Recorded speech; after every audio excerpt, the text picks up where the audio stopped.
नमस्कार। आज हम एक ऐसे देवता की बात करने वाले हैं जो हर पल हमारे साथ हैं, हमारी हर सांस में। हम बात कर रहे हैं प्राचीन वैदिक देवता वायु की। कभी सोचा है कि ये हवा जो हमें छूकर गुजरती है, जो हमारे जीवन का आधार है, अगर वो सिर्फ एक तत्व न होकर खुद में एक शक्तिशाली देवता हो, क्या होगा? चलिए इसी सवाल के साथ आज की बात शुरू करते हैं। तो सबसे पहले ये समझना जरूरी है कि वैदिक ब्रह्मांड की संरचना में वायु का असल में स्थान क्या है, उनकी भूमिका क्या है। तो आखिर वायु है कौन? देखिए, सबसे सरल शब्दों में कहें तो वायु प्राण है, वही जीवन देने वाली सांस, एक ऐसी अदृश्य इनविजिबल फोर्स जो सिर्फ हमें ही नहीं बल्कि पूरे ब्रह्मांड को चलाती है, उसमें गति और ऊर्जा भरती है। असल में तो ये भी कहा जाता है कि हर जीवित प्राणी के अंदर जो चेतना है, उसका आधार ही वायु है। वायु का जो डोमेन है, उनका साम्राज्य, वो है मध्याकाश।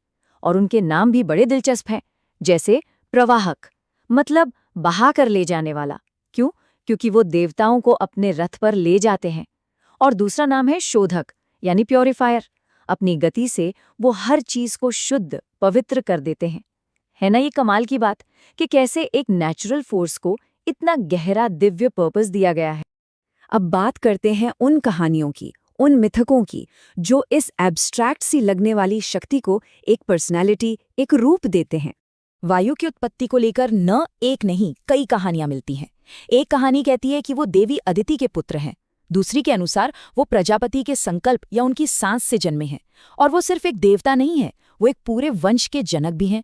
वो रुद्रों के पिता हैं, जो खुद तूफानी देवता माने जाते हैं। और हाँ, सबसे फेमस कनेक्शन तो महाभारत से है। महाबली भीम उन्हीं के पुत्र थे, और कहते हैं कि भीम को जो असीम शक्ति और तेजी मिली थी, वो वायुदेव की ही देन थी। जरा इमेजिन कीजिए, एक चमकता हुआ रथ जिसे कोई तेज रफ्तार हिरण या फिर एक विशाल हाथी खींच रहा है, और ये रथ बिजली की गति से आसमान में घूम रहा है। इसी रथ पर सवार होकर वायुदेव देवताओं के राजा इंद्र को युद्ध भूमि तक पहुंचाते हैं। ये पिक्चर ही उनके अदम्य वेग को दर्शाती है। और यहीं पर वायु का डुअल नेचर, उनका दोहरा स्वभाव बहुत ही खूबसूरती से सामने आता है। सोचिए, एक तरफ तो वो एक सौम्य जेंटल हवा है जो जीवन देती है, और दूसरी ही तरफ वो एक विनाशकारी तूफान भी बन सकते हैं जो सब कुछ तबाह कर दे। वो प्राण के रक्षक हैं, तो उनमें महामारियों को फैलाने की ताकत भी है। ये प्रकृति के बैलेंस का एक परफेक्ट एग्जाम्पल है।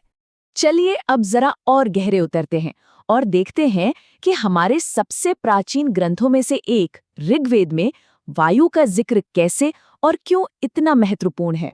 ये जानकर शायद हैरानी हो कि ऋग्वेद में एक या दो नहीं बल्कि 12 से भी ज्यादा सूक्त यानी हिम्स सीधे सीधे वायुदेव को डेडिकेट किए गए हैं। ये संख्या अपने आप में बताती है कि उस दौर में उनकी पूजा और उनका महत्व कितना ज्यादा था। साफ है कि वैदिक देवताओं में उनका एक बहुत ही प्रमुख स्थान था। अब जरा इस पवित्र ऋचा को सुने। ये सीधे ऋग्वेद से है। इससे उनके आवाहन की शक्ति का अंदाजा लगता है। तो इसका मतलब क्या हुआ? इसका मतलब ये है कि जो यज्ञ करने वाले हैं वो बिल्कुल सही समय पर सोमरस, जो एक पवित्र पेय माना जाता है, उसे तैयार करते हैं और फिर पवित्र मंत्रों के साथ वायुदेव का आह्वान करते हैं, उनकी प्रशंसा करते हैं। इसमें सम्मान भी है और समय की पाबंदी का महत्व भी। लेकिन ये इतना इंपॉर्टेंट क्यों है? क्योंकि ये सूक्त वायु को पवित्र सोम पीने का सबसे पहला अधिकार देता है, फर्स्ट राइट। इसका सिंबॉलिक मतलब ये है कि किसी भी सीक्रेट रिचुअल या यज्ञ की शुरुआत वायु के श्वास से होती है। वही उस अनुष्ठान में जान फूंकते हैं, उसे जीवित करते हैं। तो प्राचीन ग्रंथों से अब थोड़ा आगे बढ़ते हैं और देखते हैं कि वायु का ये कॉन्सेप्ट आज के समय में, खासकर वैदिक ज्योतिष में, कितना रेलेवेंट है। वैदिक ज्योतिष में, जिसे ज्योतिष भी कहते हैं, वायु का सीधा कनेक्शन है स्वाति नक्षत्र से। और स्वाति नक्षत्र का सिंबल क्या है? हवा में झूलता हुआ एक छोटा सा नया अंकुर, बिल्कुल वायु की तरह, स्वतंत्र, फ्लेक्सिबल और हमेशा गति में। तो ऐसा माना जाता है कि जिनका जन्म स्वाति नक्षत्र में होता है, उनमें वायु के गुण साफ नजर आते हैं। मतलब वो लोग बहुत एडेप्टेबल होते हैं, किसी भी माहौल में ढल जाते हैं। उनकी बुद्धि तेज होती है और वो बिजनेस और डिप्लोमेसी जैसे फील्ड्स में एक्सेल करते हैं। और उनकी सबसे बड़ी ताकत होती है रेजिलियंस, मतलब बिना टूटे किसी भी सिचुएशन में एडजस्ट कर जाना, बिल्कुल उस छोटे से अंकुर की तरह जो तेज हवा में भी झुक जाता है पर टूटता नहीं। अच्छा, अब जरा इस टेबल पर नजर डालते हैं। स्वाति का जो रूलिंग प्लैनेट है वो है राहु, जो इनोवेशन और डिजायर का कारक है। एलिमेंट तो जाहिर है वायु ही है, मतलब संतुलित गति। गुण है तमस, जो यहाँ पर विस्तार की आज़ादी को रिप्रेजेंट करता है। तो जब ये सारे पहलू एक साथ मिलते हैं तो एक ऐसी पर्सनालिटी बनती है जो इंडिपेंडेंट है, इंटेलेक्चुअल है और हमेशा मूविंग, हमेशा गतिशील रहती है। तो चलिए अब हम अपने आखिरी हिस्से में पहुंच गए हैं, जहां हम वायु के इस पूरी यात्रा को एक कॉस्मिक फोर्स से लेकर हमारी अपनी एक एक सांस तक समेटने की कोशिश करते हैं। तो हमने क्या देखा? हमने देखा कि कैसे ऋग्वेद के प्राचीन सूक्तों से लेकर ज्योतिष के स्वाति नक्षत्र तक वायु की मौजूदगी हर जगह है। वो सिर्फ हवा का एक झोंका नहीं है, नहीं, वो उस लाइफ फोर्स का, उस प्राण शक्ति का प्रतीक है जो कभी नहीं रुकती, जो हमेशा बहती रहती है, हमेशा।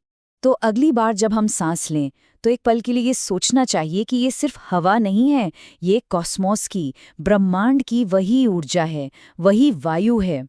और ये हमें एक गहरे सवाल के साथ छोड़ जाता है कि हर सांस में ब्रह्मांड की एक फुसफुसाहट है।